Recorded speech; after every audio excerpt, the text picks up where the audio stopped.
Alors voilà, on avait terminé par ceci. C'était un objet à état multiple. Ça, vous n'avez pas le document, mais je vous le remontre ici.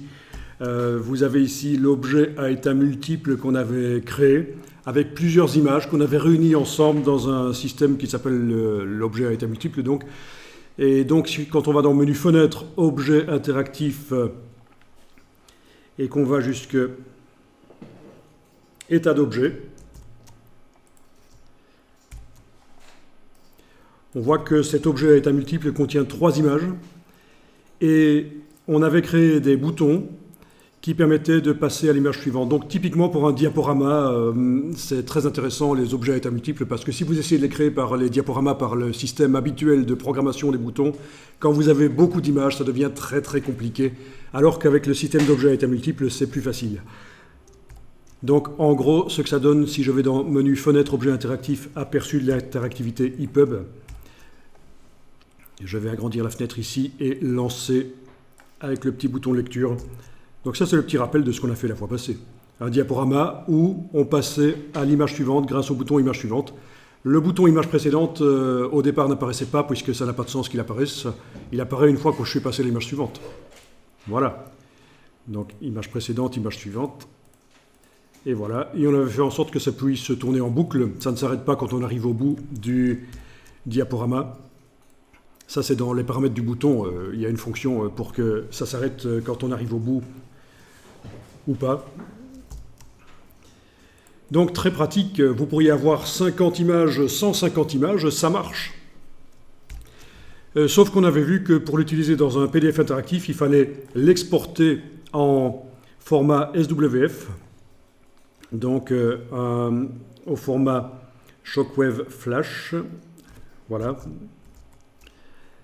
Flash Player, et puis cet export SWF, il fallait l'importer dans un autre document InDesign. Et là, on arrive à mettre le diaporama interactif dans un PDF interactif. Parce que ceci est normalement prévu quand on fait des pages HTML ou des magazines interactifs.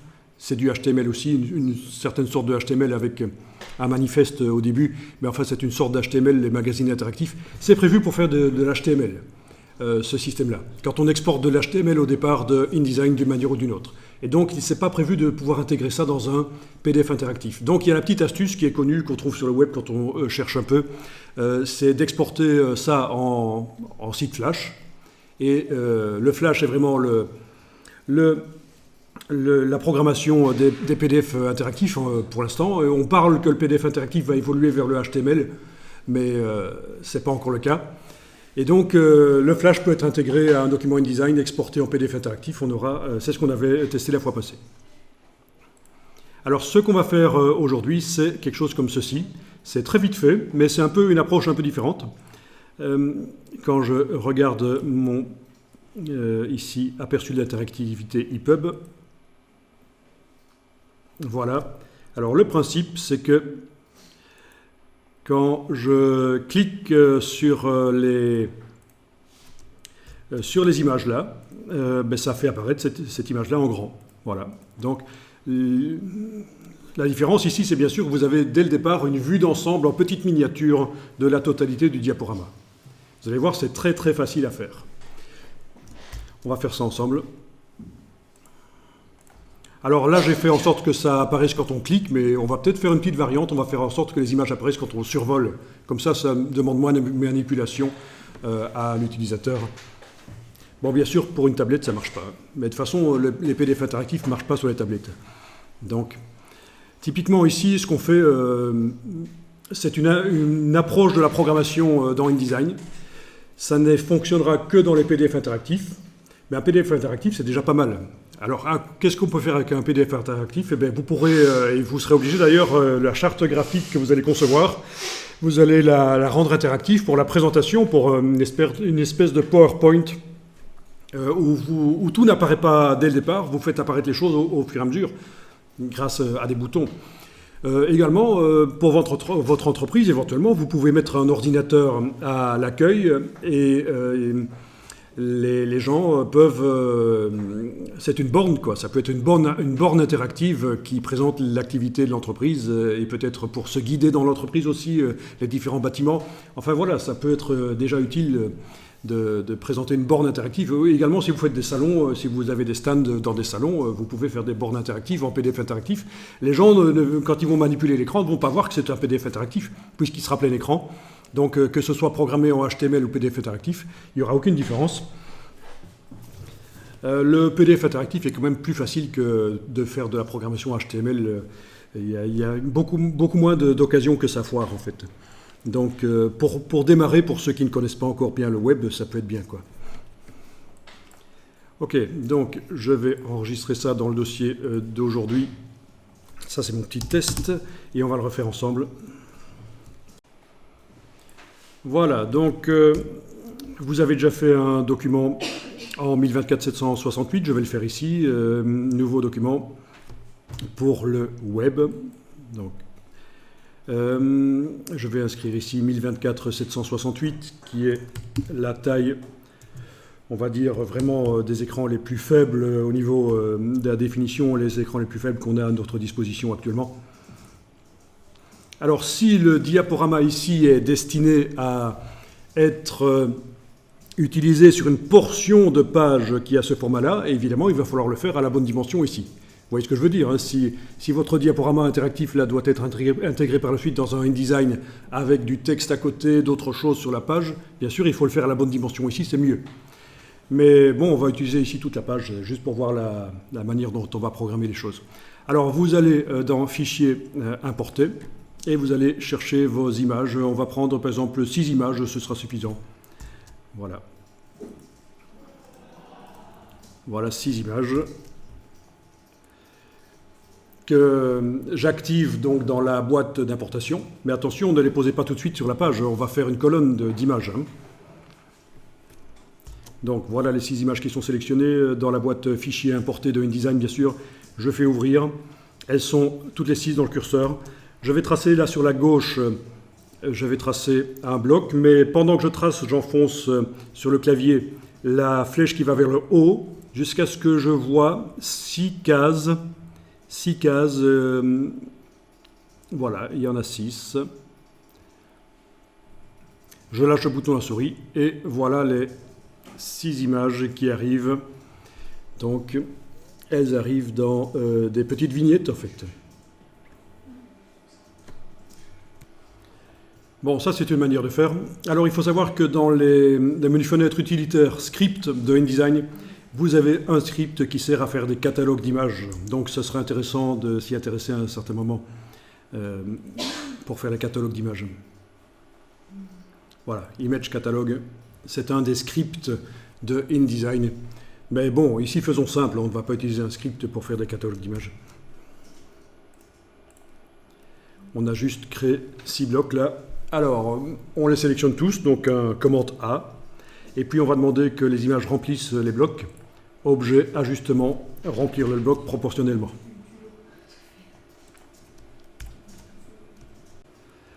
Alors, toujours on sélectionne les 6 images, et on va les copier en les déplaçant avec la flèche noire.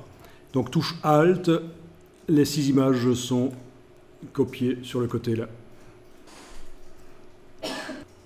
Ces 6 images sur le côté là doivent être sélectionnées, pas celle de gauche mais celle de droite, là, toutes les 6. Et avec la palette d'alignement, je vais demander qu'elles se superposent parfaitement toutes les unes aux autres. Donc menu fenêtre, objet et mise en page, alignement. Oui, vous avez ça aussi sur le dessus, peut-être. Enfin voilà, menu fenêtre, objet et mise en page, alignement. Et donc, je vais les aligner dans les deux sens. Donc, verticalement et horizontalement. Voilà. En jouant sur les deux icônes ici, elles sont parfaitement superposées. Donc, elles sont toutes sélectionnées encore, normalement. Et avec l'outil de transformation manuelle, vous allez faire en sorte qu'elles soient à la bonne dimension. Donc c'est important de donner la bonne dimension maintenant, puisque vous avez vu, la fois passée, on avait remarqué que quand on essaye de modifier la dimension des images, une fois qu'elles sont dans un objet à état multiple, c'est pas évident. Donc avec l'outil de transformation manuelle, la touche majuscule, poignée du coin, on peut agrandir.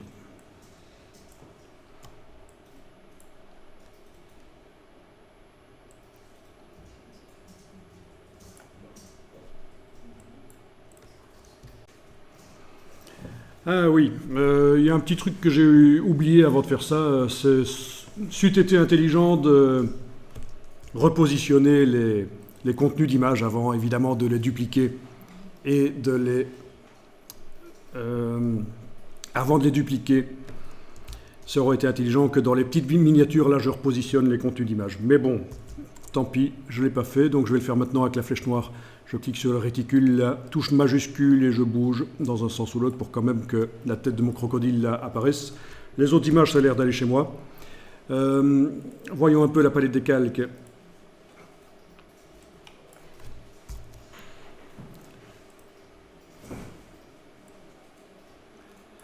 Oui, évidemment, pour repérer l'image du crocodile là, où est-ce qu'elle est?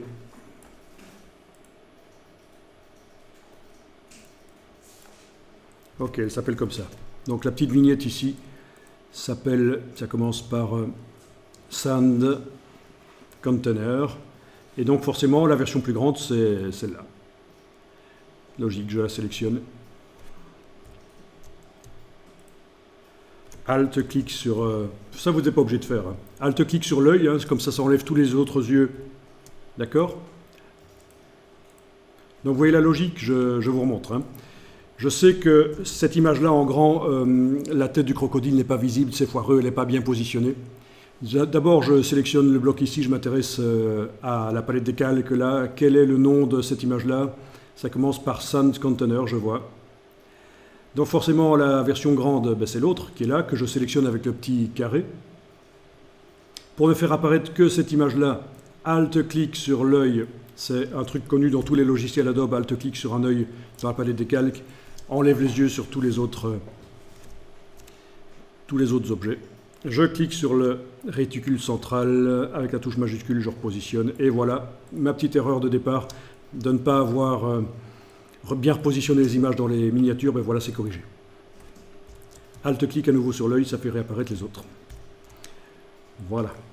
Alors je vais enregistrer le document quand même, je ne pourrais pas perdre ça. Donc je vais appeler ça objet à état multiple.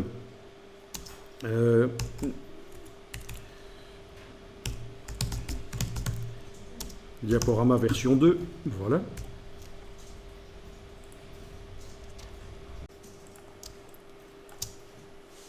Alors, toutes les images grandes là, je les sélectionne, en les englobant avec la flèche noire par exemple, et je vais en faire évidemment un objet à état multiple.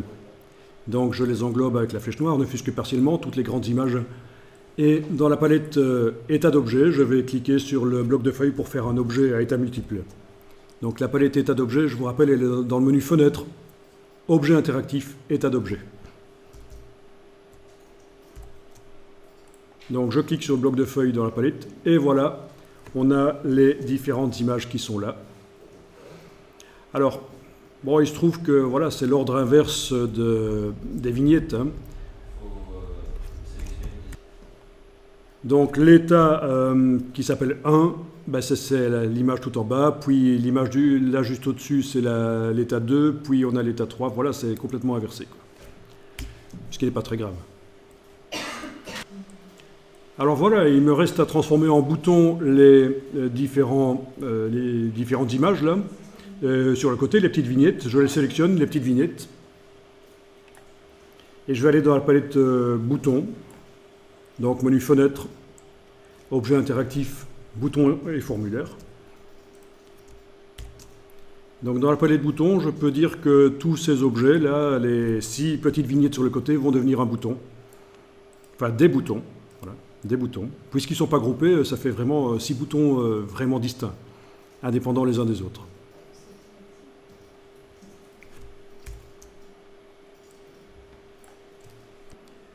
Bon, maintenant, je vais les sélectionner un par un. Donc, je commence par le premier. Bon, d'abord, il faut que je clique à côté. Puis, je clique sur le rectangle de la vignette ici. Évidemment, pas sur le réticule central. C'est pas Ce n'est pas l'image à l'intérieur que je vais modifier, c'est vraiment le bouton. Et alors, lui, je vais lui mettre un script d'action qui va être atteindre l'état. Atteindre l'état. Donc en fait, son but, ça va être de faire apparaître sur l'objet à état multiple qui est à côté, ça va être de faire apparaître un certain état. Lequel? Donc voilà. Atteindre l'état de l'objet à état multiple 1, il n'y en a qu'un seul dans le document. Et l'état, ça va être le 6. Voilà, le 6. Vous voyez, les états apparaissent là, des petites vignettes. Vous voyez que c'est un loup ici, et vous choisissez le loup. Le suivant, même chose. Je sélectionne le bouton, atteindre l'état. Bon, s'il fallait, je pense qu'on pourrait mettre un raccourci pour... il faudrait créer un raccourci pour ne pas devoir chaque fois aller dans le menu. Donc ça va être l'état numéro 5, ici, ça va être facile. Le suivant, toujours atteindre l'état, ça va être le 4, etc. Allez-y.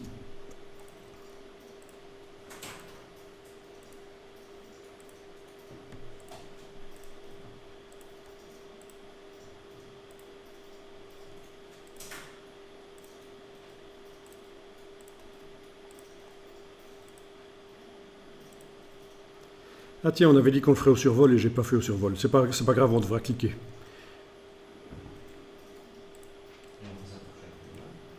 Et donc pour chaque image, il faut la relier au bon état. Vous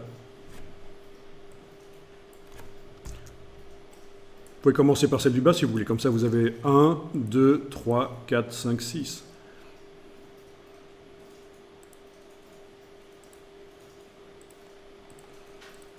Ah oui, dans l'objet à état multiple, on aurait pu, si ça vous bottait, modifier l'empilement, mais ça n'a pas d'importance ici, puisque de toute façon, ce n'est pas un bouton suivant et précédent, donc l'ordre des d'IA n'a aucune importance en fait.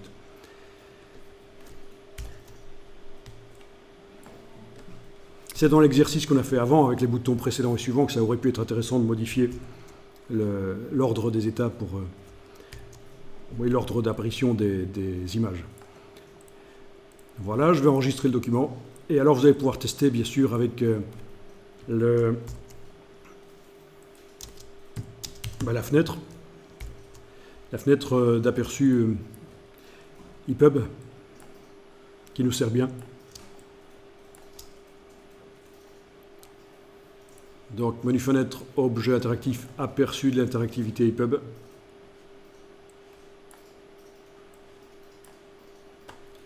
Je lance la lecture avec le petit bouton de lecture en bas à gauche.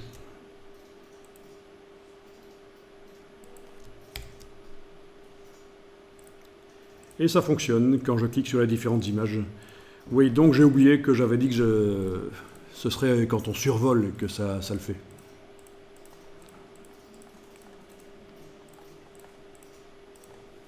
Au moins ça fonctionnerait sur un écran tactile. Sans souris. Vous voyez, avec le doigt, on pourrait appuyer sur l'écran tactile et ça fait apparaître les images. Ce qui ne serait pas le cas avec le survol. Il faudrait absolument un pointeur avec une souris pour que ça enclenche au survol. Et donc voilà, assez intéressant quand même. Les objets à état multiple. Alors, si vous voulez pousser le bouchon plus loin, il est possible d'imbriquer des objets à état multiple dans d'autres objets à état multiple. Donc ça veut dire qu'un des états qu'on fait apparaître pourrait être lui-même un objet à état multiple qui fait apparaître d'autres états quand on clique. Mais bon. Ça devient un peu compliqué, l'imbrication d'objets à état multiple. Gardons les choses simples. Donc je vous rappelle que au tout début, je vous ai expliqué que nous allons utiliser de l'interactivité telle que on pouvait faire avec la première version de HTML, les premières versions de HTML au début des années 90. On pouvait faire de l'interactivité, faire apparaître des images quand on clique à certains endroits, ou quand on survole quelque chose, ça change d'aspect, enfin des choses très simples, mais rien qu'avec cette grammaire de base de l'interactivité, on sait faire beaucoup de choses avec un peu d'imagination. Donc ce qu'on est en train de faire là, c'est vraiment l'équivalent de ce qu'on pouvait faire en interactivité avec les premières versions d'HTML au début des années 90. On a tendance parfois à compliquer les choses et à faire intervenir du JavaScript alors qu'on peut faire des choses très bien avec des technologies assez simples.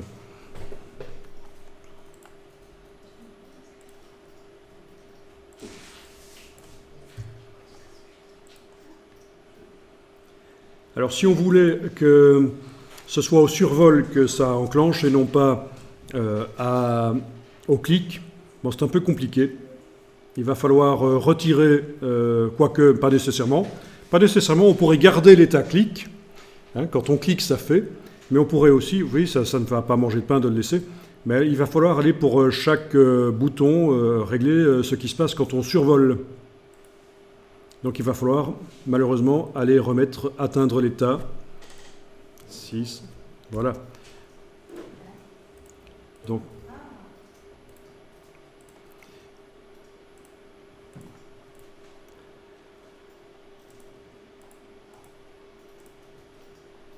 alors si vous devez faire souvent ce genre de choses, il serait possible de créer un package avec le document InDesign, donc un assemblage, vous voyez. Et puis, pour faire une version différente, mais simplement mettre dans le dossier links, dans le dossier qui contient les images, mettre des images différentes, mais qui portent le même nom. Évidemment, pour InDesign, il n'y verra que du feu. Si vous mettez des images dans le dossier links de votre assemblage exporté, là, vous mettez des images différentes, mais qui portent le même nom, eh bien vous aurez un diaporama déjà tout prêt, mais avec des images différentes. Si vous voyez un peu la logique, il faut réfléchir un peu pour se faciliter la tâche. Et si vous devez faire souvent ça, vous n'allez pas chaque fois reprogrammer les choses comme ici.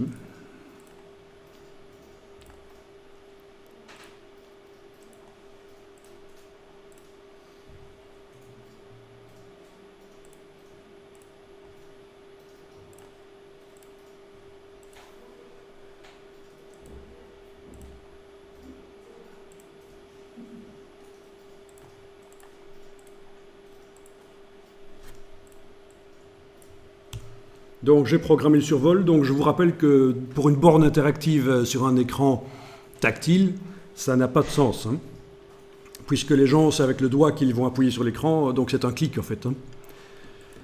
Maintenant, si c'est avec une souris, là, pourquoi pas. Alors, je teste ça.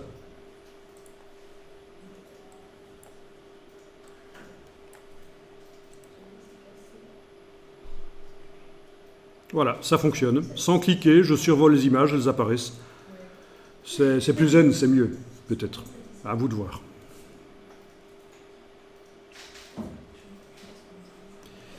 Et donc voilà, c'est ce genre de choses que vous allez pouvoir faire pour l'exercice que je vous ai demandé, où il faut prendre une photo. Il va falloir créer des zones sensibles. Ce seront des boutons qui seront invisibles en fait. Des boutons qui seront invisibles, et quand on survole le bouton, peut-être que ça entoure la partie intéressante ou que ça fait apparaître une zone transparente en couleur sur la partie en question. Et quand on clique, ça fait apparaître des infos aussi, pourquoi pas. Ou quand on survole, tout simplement, aussi, ça peut faire apparaître des infos. Voilà, c'est un peu le principe. Donc l'exercice suivant, on va prendre une carte d'une ville, par exemple, et on va mettre des zones invisibles dessus, des zones sensibles invisibles. Ça aussi, c'est du HTML basique, hein, les zones sensibles. C'est vraiment très très vieux comme technique. Et on va dire que quand on clique ou qu'on survole, voilà, ça va faire apparaître des informations. Ça peut être n'importe quoi, un plan de ville. Vous allez faire sur des photos. Par exemple, vous faites une photo d'une citadelle et quand on survole telle ou telle partie, on a des informations sur l'histoire de ces parties-là, à quelle date ça a été construit, etc. C'est le principe, un peu ce principe-ci.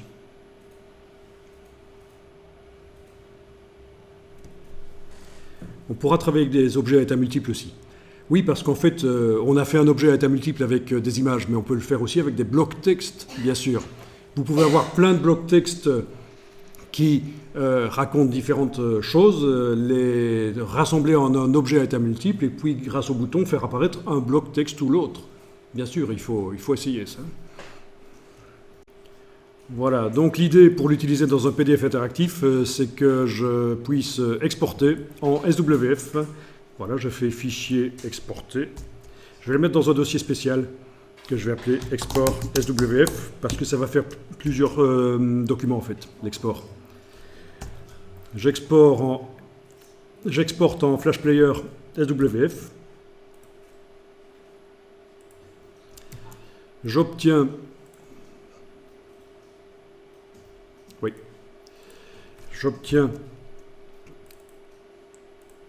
une page HTML qui permet de visualiser le SWF. Bon, visiblement, chez moi, le Flash Player n'est pas installé sur le navigateur web. Il faudrait que j'essaye dans un autre navigateur, peut-être. Mais ça n'a pas d'importance, puisque de toute façon, je peux directement aussi le réintégrer dans InDesign, en fait, ce SWF. Ok, donc, Flash n'est pas installé sur mes navigateurs web, c'est pas grave. Donc l'idée, c'est que je fais un autre document, un nouveau document, qui doit être 1024-768. Et là, j'ai fait une bêtise. Non, c'est bon. Il m'a bien fait un document 1024-768, dans lequel j'importe, fichier importé, j'importe le fichier SWF. Le voilà. C'est bien, on voit qu'il a la même dimension que le document, forcément. Hein. Ensuite, je vais quand même vérifier si avec l'aperçu d'interactivité EPUB, on arrive à le voir, mais non, puisque c'est prévu pour voir du HTML et pas du Flash, donc on n'arrive pas à le voir ici dedans. Non, on ne le voit pas. Je vous rappelle que dans le panneau multimédia, fenêtre, objet interactif, multimédia, il faudrait pour bien faire qu'il se charge au chargement de la page, voilà, lire au chargement de la page, dans le panneau multimédia. Fenêtre, objet interactif, multimédia, lire au chargement de la page. Je vérifie dans mon aperçu de l'interactivité EPUB. Non, toujours rien. Donc on a l'impression que ça foire, mais en fait ça peut marcher. Si j'exporte en PDF interactif, ce que je vais faire maintenant, exporter en PDF interactif.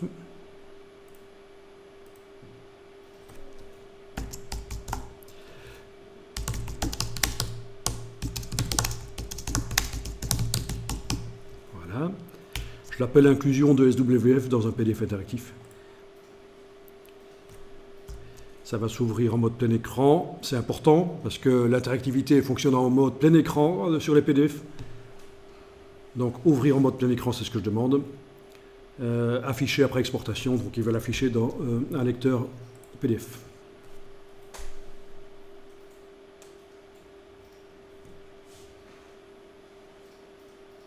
Ok. Et voilà, je suis dans un lecteur PDF.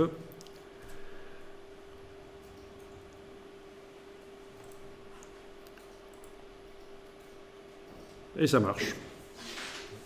Il y a un peu de latence, mais quand on survole, ça fait apparaître les images. Et de toute façon, quand on clique sur elles, c'est sûr qu'elles apparaissent. Oui, donc ceux qui connaissent le HTML ont peut-être entendu parler du système de preload qui permet de charger les images, même celles qui n'apparaissent pas encore, de les charger dans le navigateur pour que ça évite l'interactivité. Ici, dans le PDF interactif, il n'y a pas de système de preload. On ne charge pas toutes les images. C'est quand on les appelle qu'elles arrivent. C'est pour ça qu'au départ, il y a un peu de latence, c'est un peu lent. Mais une fois que toutes les images ont été affichées, c'est très rapide. Quand je les survole, elles apparaissent très rapidement. Vous voyez le principe, hein? Voilà, donc je suis donc bien dans un PDF interactif dans Acrobat Pro. Acrobat Reader marcherait aussi, bien sûr. Donc voilà l'astuce.